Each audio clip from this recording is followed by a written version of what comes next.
참 가사가 참 은혜스러웠습니다.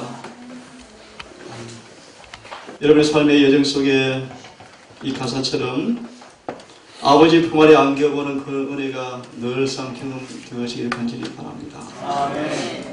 지금 찬양을 들으면서 로마서 10장 10절의 말씀이 마음속에 상기가 되었습니다.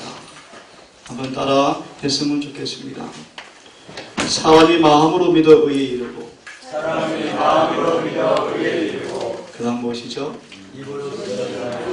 입으로 신하여 구원에 이르느니라. 아멘. 제 작은 경험이 있지만 정말 예수를 부르기만 하면, 정말 예수를 진심으로 그분을 찾기만 한다면 제 개인의 작은 경험입니다. 구원이 이루어집니다. 아멘. 무슨 의미일까요? 시험과 유혹의 물거리 우리를 에워싸올 때 인간의 성정을 강하게 솟구치는 유혹이 우리를 휘몰아올 때 전심을 다해서 나의 구원자 예수를 찾아보십시오. 욥기 38장으로 기억이 되어집니다. 수많은 파도가 끊임없이 몰려오지만 주께서 말씀하십니다. 너는 여기까지. 모래로 한계를 삼으시고 너는 여기까지 오라고 말씀하신 그분께서 수많은 시험 우리를 상처를 주어서 마귀가 독소를 주입하기 위해서 상처를 주는 시험이 올 때마다 눈을 돌이켜서 시험과 상황을 바라보지 마시고 예수를 바라본다면 100% 구원입니다. 아멘. 여러분 그런 주님을 찬양하기를 간절히 바랍니다. 아멘. 제가 완전케 되었다는 말씀 아니지만 다시 한번 확신합니다. 구원 얻기가 점점 쉬워져 가는구나. 왜냐하면 그것은 우리의 믿음에 달려있지 않습니다. 우리가 바라보는 그분께 달려있기 때문입니다. 주님을 사모하시고 바라보시고 늘상 그분을 찾는 은혜를 통하여서 믿음을 통하여서 에녹처럼 늘 그분의 얼굴이 우리 앞에 전개되어지고 또 만나지는 거룩한 경험들이 있기를 간절히 바랍니다. 아멘. 다 함께 이 시간 갈라디아서 3장 본문의 말씀을 먼저 우리 교독하고 우리를 위해서 저주를 받은 바 되사라는 제목으로 같이 한번 말씀을 나눠보도록 하겠습니다. 갈라디아서 3장 13절 14절까지를 제가 봉독하겠습니다. 천천히 읽겠습니다. 그리스도께서 우리를 위해서 저주가 되사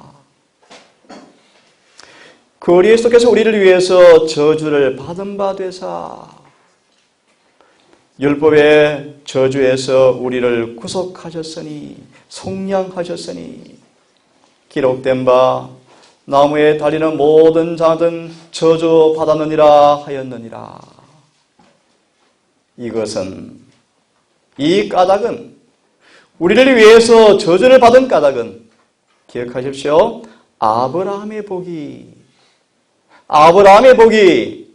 예수 그리스도를 통해서 이방인들 위에 임하게 하고 아브라함의 복이 뭘까요? 의롭다 하심을 받은 것이었습니다. 다시 말합니다. 우리를 위해서 저주를 받은 그분께서 왜 저주를 받으셨는가? 우리를 구속하기 위함입니다. 나 설명하시기를 그것은 아브라함이 주님께 받은 복이 주님을 통하여 모든 믿는 자에게 임하게 하고 우리가 믿음을 통해 성령을 약속으로 받게 하려 함이라. 다시 이 말씀을 다시 요약합니다. 3장 1절로 11절까지 말씀 보시면 짧게 설명합니다. 아브라함이 주님을 참으로 믿었습니다. 믿자 그에게 성령을 주었습니다. 결과 그는 의로워져 버렸습니다. 오늘 저는 이런 말씀을 떠나서 저주를 받은 바 되사라는 말씀에 초점을 맞추어서 말씀을 좀 드리려고 합니다. 여러분, 저주. 성경은 말합니다. 예수님께서 우리를 위해서 저주를 받으셨다.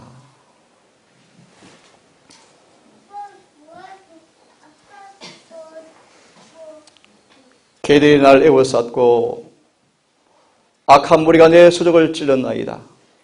내가 내 모든 뼈를 셀 수가 있나이다. 저희가 나를 주목하여 보고 내 겉옷을 나누며 속옷을 제비 뽑았나이다. 막숨을 거두는 순간 구주는 조롱을 당하였고 그분은 홀로 악인에게서 모욕과 조롱을 다 받으셨다. 미친 듯이 폭도들과 연합하여서 제사장과 바리새인과 관원들이 미친 듯이 마귀와 결탁하여서 주님을 조롱하고 능욕하고 그를 멸시하고 있었다. 이런 말을 합니다. 저가 하나님을 신뢰하면 하나님께서 저를 기뻐하시면 이제 자신을 구원해보라. 제 말이 자신을 하나님의 아들이라 라고 하였도다라고 조롱의 말이 주님의 귀에 들려갑니다.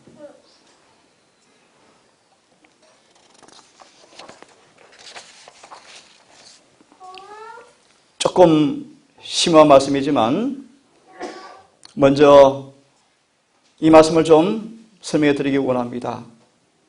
왜 우리 구주께서 저주를 받으셨는가? 한번 잘 들어보세요. 아주 심오한 말씀입니다. 예수님은 율법의 저주를 받으셨고 그의 형벌을 받았으며 왜냐하면 사람을 하나님의 율법을 지킬 수 있는 곳에다 올려놓으시고 구주의 공로로 간합함을 받게 할 계획을 그분은 완수하셨다. 우리가 율법으로 말미암아 마음의 죄가 사무칠 때, 죄가 자각되어지고 죄에 대한 느낌 때문에 마음이 사무칠 때 우리는 구주께로 달려가게 되어진다.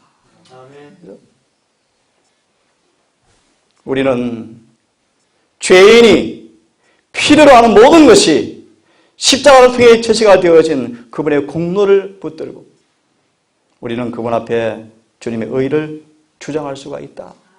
그리할 때 회개한 죄인들에게 하나님께서는 당신의 아들의 의를 나누어 주신다. 또 말씀을 더 보고 성경을 좀 보겠습니다. 하나님의 아들이 자신을 낮추사 수치와 굴욕과 부끄러움과 모욕을 당했을 때보다 아버지와 하늘 가족과 타락하지 않은 세계들의 사랑을 더 받은 적이 결코 한 번도 없었다.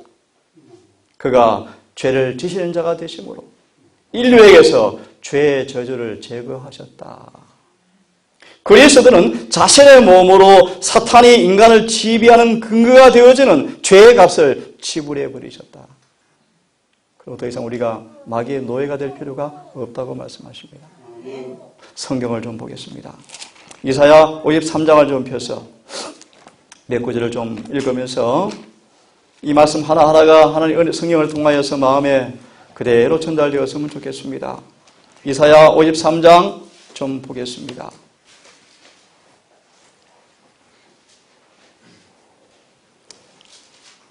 2절부터 제가 몇 구절을 좀 보겠습니다. 그가 예수님께서 아버지 앞에서 연한 초목처럼 연한 순처럼 마른 땅에서 나온 줄기처럼 이 땅에서 자랄 터이나 그분에게는 모양도 없고 우아함도 없으며 우리도 그를 볼 때 흠모할 만한 아름다운 것이 아무것도 없도다.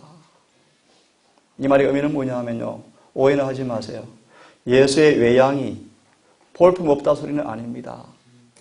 뭐냐 하면요, 그분은 인간의 장식을 하나도 달고 있지 않으시다.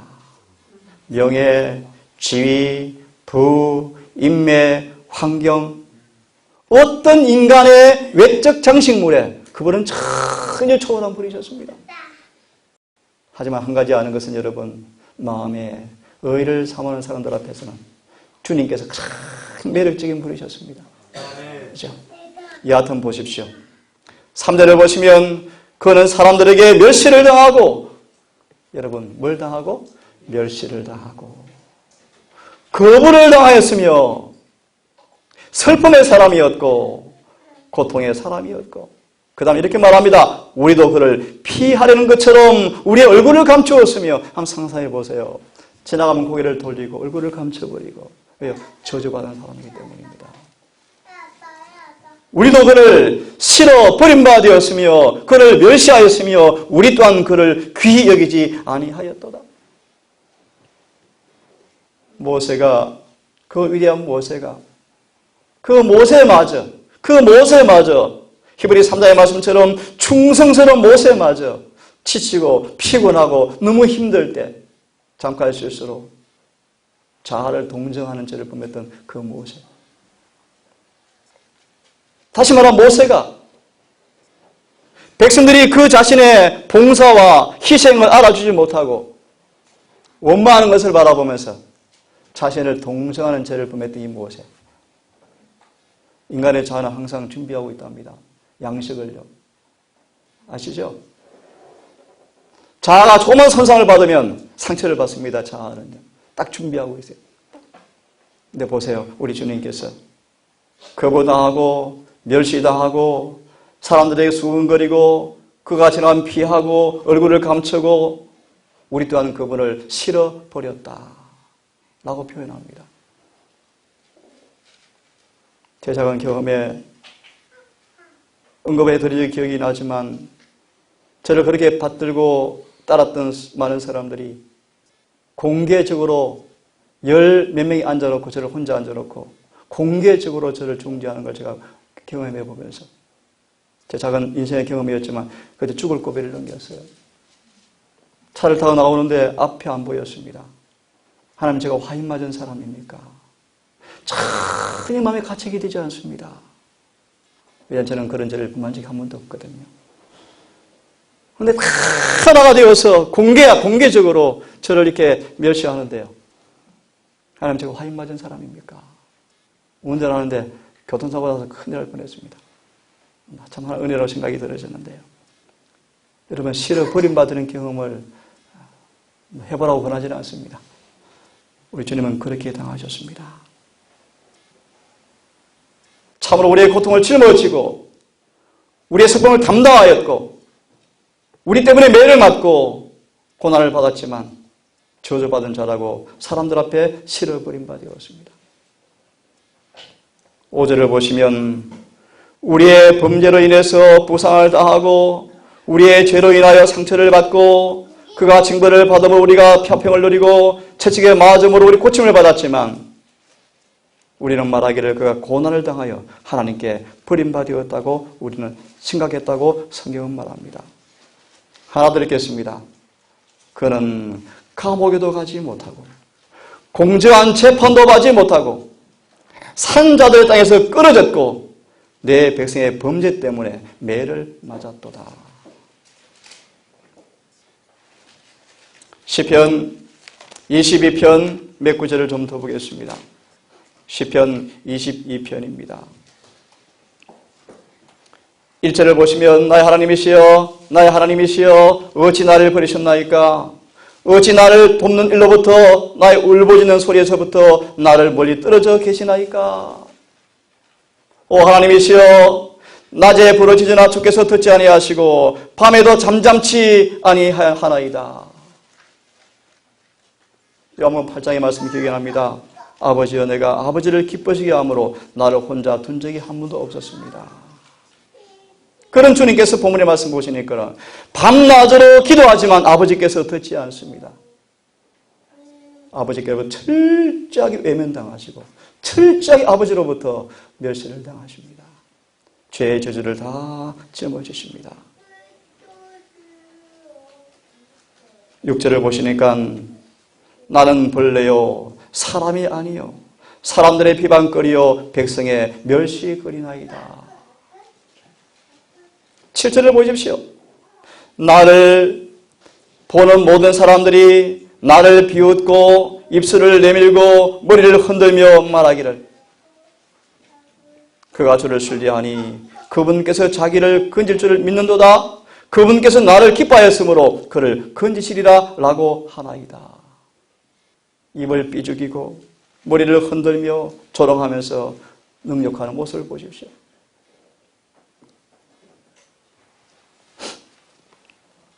12절을 보시면 많은 황소들이 나를 에워쌌고 바산의 힘센 황소들이 나를 둘러싸고 그들이 약탈하며 울부짖는 사자같이 나를 향해서 입을 벌렸나이다. 나는 물같이 쏟아졌고 내 모든 뼈는 으그러졌으며 심장은 초멜처럼 녹아서 내장 가운데서 녹아버렸나이다. 심장이 녹았다고 말합니다. 내 힘이 즈그러 조각 같고 내 혀가 이틀에 붙었나이다. 주께서 나를 사망의 티끌 속에 두셨나이다. 개들이 나를 에워쌌고 사악한 자들의 무리가 나를 둘러싸서 내 손과 발을 찔렀나이다. 오 주여 나를 물리하지 마옵소서. 오 하나님이시여 속히 나를 도우소서. 한 말씀을 더 보고 제가 말씀을 드리겠습니다. 시편 69편입니다.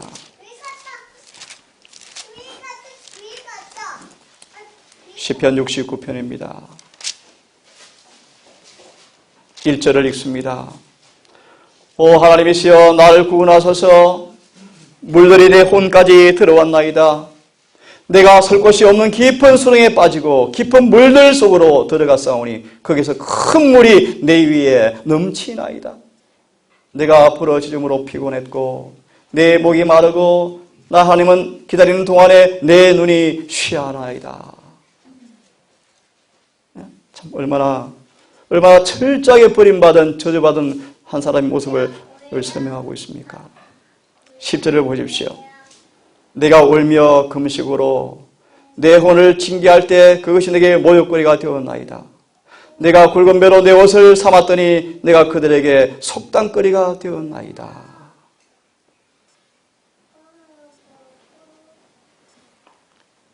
19절과 21절을 읽겠습니다. 주께서 나의 치욕과 수치와 불명예를 아셨나이다. 나의 대적들이 다 주 앞에 있나이다. 20절 모욕이 내 마음을 상하게 하며 내게 근심이 가득하므로 내가 불쌍히 여길 자를 찾았으나 아무도 없었고 위로할 자를 찾았으나 아무도 찾지 못하였나이다. 그죠? 그들이 또한 썰기의 즙을 나의 먹을 것으로 주며 내가 목마를 때 내게 식초를 주어서 마시게 하였나이다. 이사야 53장과 시편 22편과 시편 69편을 우리 함께 읽어보았습니다. 이런 말씀을 자주 한번 이런 묵상해 보시면서 우리 마음속에 그분의 거룩한 아버지의 진노 앞에 저주받은 죄인의 모습이 되신 그분의 희생 앞에 우리 자아가 녹아지고 마음이 상하고 터지고 그래서 죄가 혐오되어지고 정말 죄가 싫어져서 모든 죄에 대해서 깨끗해지는 진정한 회개의 경험이 있기를 간절히 바라는 것입니다. 흐르는 핏방울과 머리와 손과 발에서 피가 흐르시는 그분을 바라보아라. 그 몸을 파열시킨 고통의 몸부림. 할 아버지께서 얼굴을 돌리시고 그때 마음에 가득 찬 말할 수 없는 고민 가운데서 주님께서 신음하시는 장면을 바라보라고 말합니다. 바다를 잠잠케 하시고 형의 파도를 걸으시고 귀신을 떨게 하시고 죽은 자를 살리시고 눈먼 자를 뜨게 하시는 그분께서 이 시간 우리의 죄로 인하여 철저하게 저주받은 모습으로 서 있는 주님을 여러분 바라보시길 간절히 바랍니다.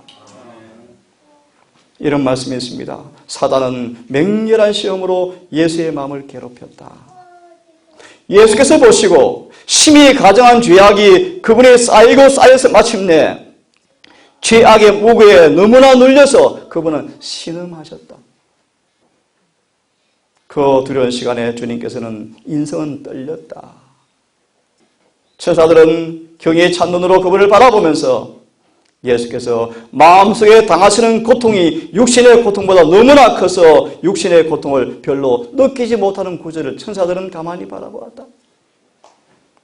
하늘 천사들은 그 무서운 광경을 차마 보지 못하여 얼굴을 숨겼다. 무생물계도 모욕을 당하시고 주가시는 창조주를 동정했다. 찬미가사처럼 백일 무광하여 모든 빛을 다 잃어버렸습니다. 태양은 그 광경을 목도하기를 거부하고 햇빛이 정오에는 땅을 강렬히 비추었지만 갑자기 그 빛을 거두어버렸다. 흑암은 장례식장처럼 완전히 십자가와 그 주위를 완벽하게 뒤덮어버렸다. 그때 마지막 외침이 들려옵니다. 번개가 예수님을 치는 듯하게 번개가 내리쳤습니다. 그때 주님께서 이렇게 고통을 바랍니다. 엘리 엘리 라마 사박다니 하시니 아버지여 아버지시여 어찌 나를 버리셨나이까 라고 하는도다. 사랑 우리 동산 여러분, 율법 우리를 정죄합니다. 아무리 사소한 죄일지라도 율법은 용서할 수가 없고 범한 죄인에게 율법은 우리에게 정죄를 선고합니다. 율법에는 우리를 구속할 힘이 없습니다. 하지만 다시 한번 기억하십시오. 율법을 범한 그것이 바로 그런 저주를 초래한 사실을 깨닫고 그분의 죽으심이 얼마나 큰지를 비로소 이해할 때 저희들의 마음속에는 그분을 감싸 안고 그분의 고통을 비로소 이해하게 되어지면서 죄를 알지 못한 그분께서 우리를 대신해서 죄가 되신 사실을 이해하게 되어지면서 그들은 이제 온 마음을 다하여 주님께 달려나가는 믿음의 행보를 한다고 우리에게 말씀하십니다. 예수님은 아버지와 근본 본체셨습니다. 하나님과 동등된 분이셨습니다. 하지만 성경은 말하기를 오히려 자기를 비워서 종의 형체를 가졌고 사람들과 같이 되었다고 말합니다. 이 말의 의미를 이렇게 말합니다. 그분은 율법 아래 나타나셔서 우리의 죄와 심판과 저주를 다 받았단 말을 의미하고 있다.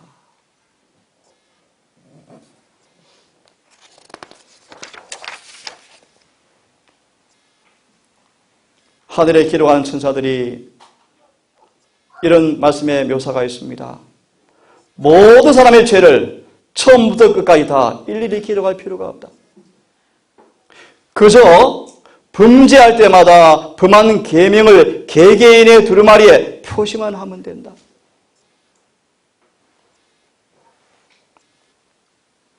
그러면서 말합니다. 이 율법의 두루마리가 모든 사람이 어디를 가든지 따라다니고 심지어는 그들의 집에까지 따라 들어간다는 것이 말씀을 통해서 분명하게 우리에게 말씀해 주고 있다. 다시 말하면 우리가 어떤 죄를 짓든 율법은 우리를 놓치지 않습니다. 모든 죄를 찾아서 중재하고 죽음을 요구합니다. 이것이 율법의 저주입니다.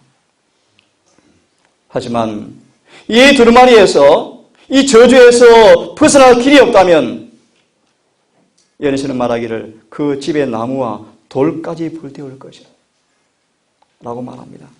그러므로 이 두루마리에서 벗어날 수 있는 유일한 길은 방금 말씀드린 것처럼 우리를 위해 저주를 받은 그분 앞에 나아가서 우리의 저주의 짐을 다 그분께 드리시고 죄를 용서받는 것입니다. 아멘. 그분이 왜 저주를 받으셨습니까? 우리를 속량하시려고요. 속량이란 말의 의미가 무엇입니까? 하나만 말씀을 드립니다. 우리를 더 이상 죄를 짓지 않게 한다는 것을 의미한다고 말합니다.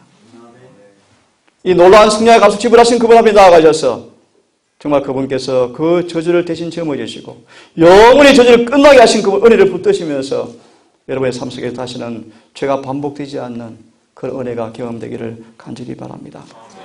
하나 더 읽어드리겠습니다. 마음의 병인 죄의 저주를 알고 있는 사람은 누구나 다 이 점에 있어서 예수께서 자기를 위해서 무엇을 경험하였으며 자기와 얼마나 같은 경험을 했는가에 대해서 조금이나마 이해하게 될 것이다. 무슨 말인가? 이런 뜻입니다. 십자가에 나아가서 그분의 거룩한 공의의 분노 앞에 나의 죄가 드러날 때 그 죄가 드러날 때 느껴지는 그 경험들, 하나님의 진노의 경험들, 공의 앞에 느껴지는 그 죄책감이 주님께서 뭐 했다? 당하신 것이었구나 라고 얼마 정도 이해하게 되어진다. 그런 뜻입니다. 그러므로 이렇게 말하죠. 그런 경험을 했을 때 인간이 조금은들 자기를 높일 수 있을 것인가? 예수는 죄를 짊어지시고 정죄를 받고 무거운 저주 아래에 계시면서도 이 죄와 정죄와 저주의 세상에서 일평생을 좀도 범죄하지 아니하고 의 가운데 사신 그분께서 왜 저주를 받으셨습니까? 거듭 말합니다. 우리를 저주에서 영원히 속량하기 위함이었습니다.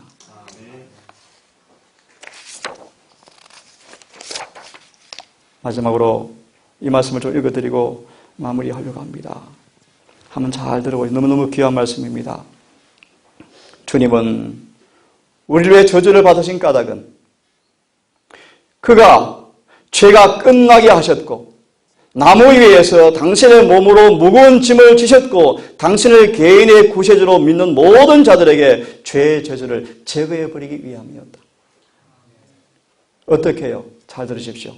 그분께서는 인간의 마음에서 죄가 지배하는 권세를 끝나게 하셨고 신자의 생애에서 당신의 품성이 우리 안에서 순수하게 드러나도록 성령을 주셔서 율법의 저주와 정죄에서 해방되어야 할 뿐 아니라 죄의 타락에서 구원받을 필요가 있기 때문이다 라고 말씀합니다.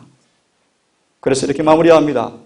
예수께서 우리 가운데 역사하셔서 당신의 의를 우리에게 입혀주셔서 진리로 거룩하게 하시는 성령의 역사를 통해서 신자가 성화의 과정이 없다면 아무도 천국에 들어갈 수가 없을 것이다.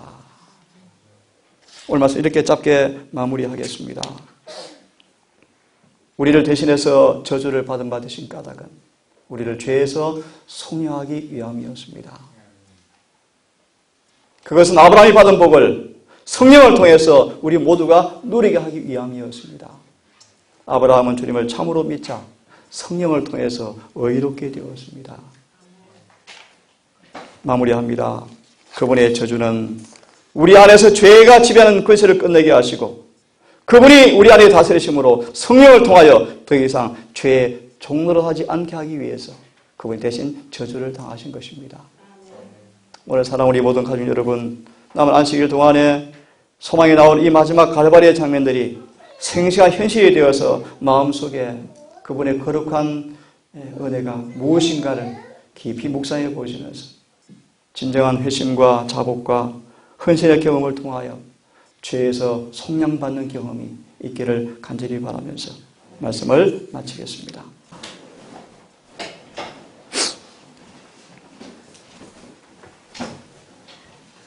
하늘에 계신 아버지, 당신의 희생과 고난을 인간의 언어로 다 형용할 수가 없지만 십자를 바라볼 때 우리를 대신하사 저주를 받은 의미를 조금이나마 이야기하셔서 그 흉악한 죄를 실어버림 받게 하시고 의에서 돌아가는 순종의 사람으로 우리를 이끄시는 그 은혜를 인해서 참으로 감사합니다. 흠이 없는 하나님의 아들이 십자가에 달리셨으며 그분의 살은 채찍에 맞아서 찢어졌고 그처럼 자주 축복하기 위해서 펴시던 그분의 손은 나무 막대기에 못 박히셨다.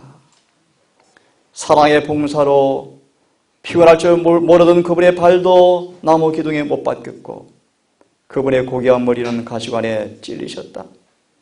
그분의 떨리는 입술은 비통에 부러지즘을 발했다.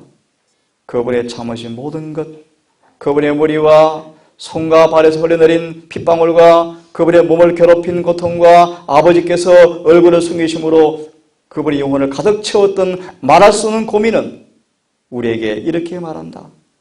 하나님의 아들이 이와 같은 죄악의 짐을 지기로 동의하신 것은 다 그들을 위함이었다. 이 말씀을 참으로 감사하며 남은 우리 인생길을 이제는 주와 복음을 위해 충성을 다하는 삶을 살기로 결심합니다. 우리 성령을 주셔서 이 일을 이루어 주시고 주님 오시는 그날 우리 모두가 변화된 모습으로 주의 존재를 서는 그날까지 믿음의 경주를 다할 수 있도록 우리를 늘 권고해 주시옵소서. 우리를 사랑하시는 예수님 이름 의지하여 감사하며 기도 올리옵나이다. 묵상으로 예배를 마치겠습니다.